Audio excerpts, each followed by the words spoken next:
Welcome back guys, this is Gamer for Life back with another video. So in this tutorial we're going to learn how to do an auto landing, so how to set up MSFS for practicing auto landing rather than going through a full flight, reaching destination airport and then aiming to do an auto landing.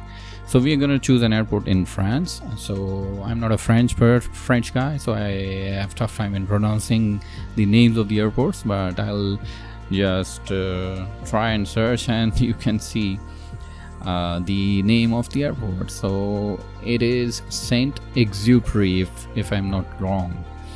So the airport code is LFLL. So if you want to follow along, you can choose the same airport. So when you choose the destination airport directly rather than choosing the airport in the from panel, so when you do it directly in the destination, you will be about 10 to 11 nautical miles from the landing runway where you have to land.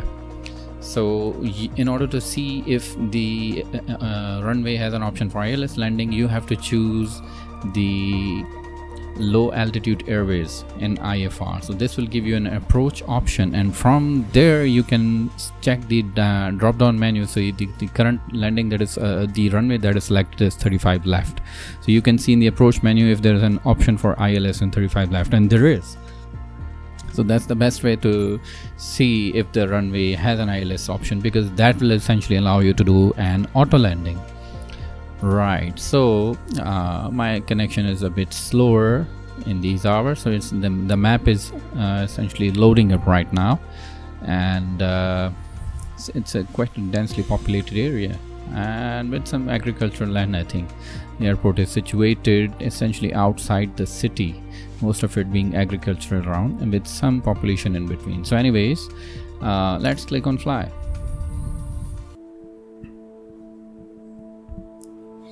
Okay, so we are above the beautiful horizon, beautiful France, and let's click on ready to fly. So the first things first, don't worry about any alarms, just toggle active pause. And if it doesn't work, just try it a couple of times. Don't worry about the alarm now, and it's very distracting. So let me put the ATC panel on my second monitor, and you see autopilot is turned off, auto thrust is turned off, and my thrust levers are set to 0. So let's set those to climb in order for the auto thrust to work. Now let's turn on the autopilot and turn on the auto thrust, which will control the speed of the aircraft and slow it down to the landing speed.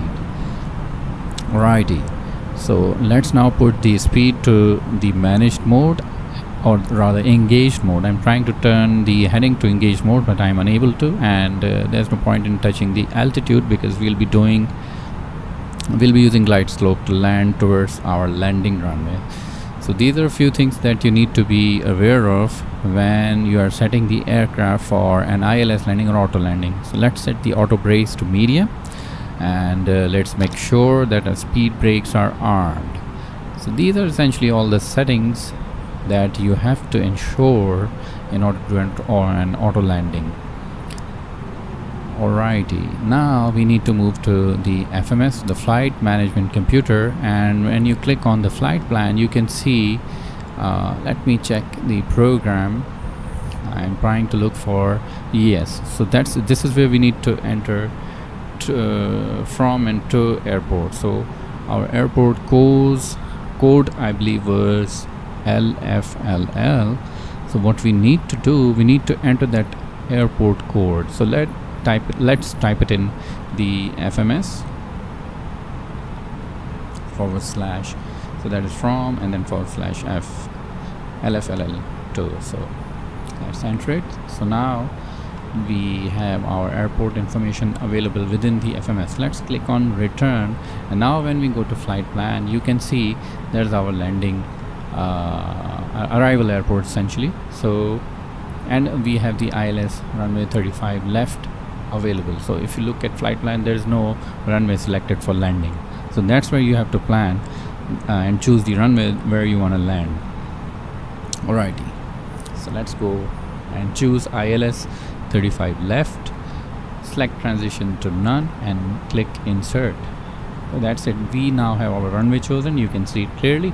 So that's where we will be doing our ILS or auto landing. Right, let me show you the map. I pressed V on my keyboard and it brought up the VFR map. Now this now seems pretty much lined up with the runway, which is 35 left. So on the right there is 35 right, and on the left it's left. So our plane is lined up. That essentially shows that our configuration is successful. And I'll put the map on my second monitor, and I think things are pretty much lined up. And let me turn on the landing system information. You can see glide slope is there at the mid, the localizer is in the mid. So let's press approach mode. So let's turn on the approach mode, and we can now exit the active pause. I'm just double checking everything is in place before I turn on the live flight mode, before I get out of the pause. Alrighty, let's go. And there we go. Our plane is just lining itself up with our chosen runway, and I believe it's starting to descend down. Our localizer is set up. Our glide slope is captured. The screen is showing on. So let's turn on autopilot 2. You can see the Cat 3 dual. So that essentially shows both the autopilots are engaged. So these, you have to engage both the autopilot 1 and 2 in order for you to be able to do an auto landing without touching the joystick. And we have started descending down towards our intended runway for landing, and things are going pretty smoothly. Yes, so I'm using the development version of fly-by-wire mod, which is the latest one. So initially I used to have some trouble with managing the speed whenever I use the development version. So yes, we are descending down beautifully. So you see, this is the actual altitude above runway. So I believe the other 131 is the altitude above sea level. Pardon me if I'm wrong, I'm not a pilot. So I was talking about the stable version of fly-by-wire mod. Initially I found it hard to work with the development version because I used to have speed issues where the autopilot wasn't able to control the speed. But I found the issue why it happened to be like that. I'll be coming up with another video tutorial in a few days where I'll show you how you can deal with the speed issues of fly-by-wire mod in case those happen. You know, sometimes those might be the issues with the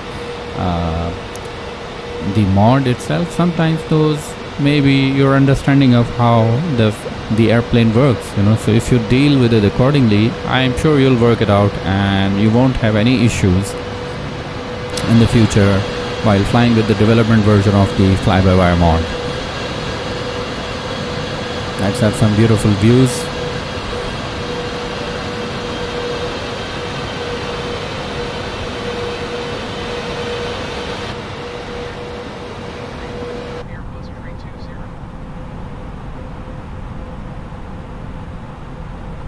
So my ATC is on auto, is on AI. I don't need to deal with ATC anyways.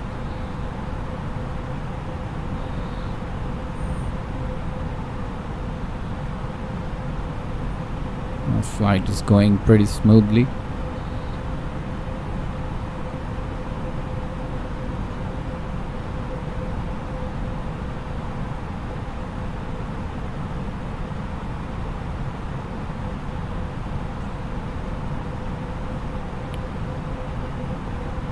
We are almost 1,000 feet above the runway.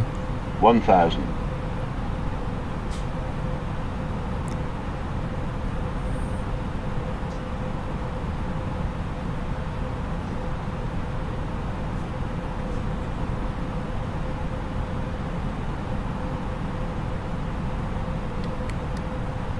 Right. Everything is set up. And soon we'll be seeing the message of land on the flight display, where you can see the GS, the glide slope, and LOC for the localizer. 500. Both these will disappear, will be replaced by land. That will be a confirmation 400. message that we will be having an auto landing. So there you see the message appearing. So that's a confirmation for us 300. for the auto landing.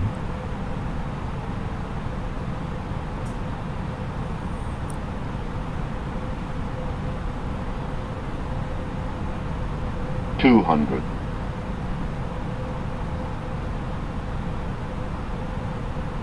There we go. So no need to touch your joystick. Things are going on 100. pretty smoothly. 50, 40, 30, 20, 10. Retard. And don't just yet Retard. retard. Let the plane touch the runway, and now you can retard. And once it starts slowing down, you can engage the reverse thrust to bring the plane to 0 speed. The air brakes are engaged. I think that's enough. We can now move it to the 0, and plane will come to a halt on its own. So since the autopilot is on AI, so it's giving us the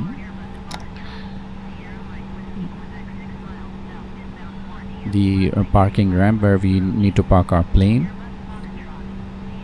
So I hope you liked the video, and hope you have gained some understanding about how to do an auto landing in the fly-by-wire mode inside Microsoft Flight Simulator. I'm disengaging the autopilot. We now need to go towards our destination ramp, but do give a like to this video and subscribe to my channel. And if you have any suggestions for making video tutorials on MSFS 2020, you're more than welcome. Just let me know in the comments below. See you in another video. Bye bye.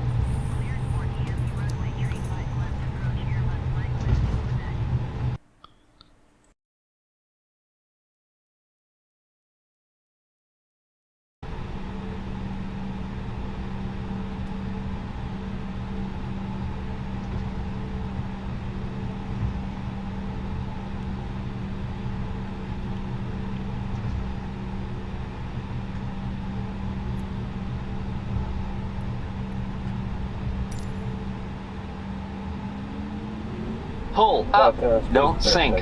Pull up, don't sink. Pull up.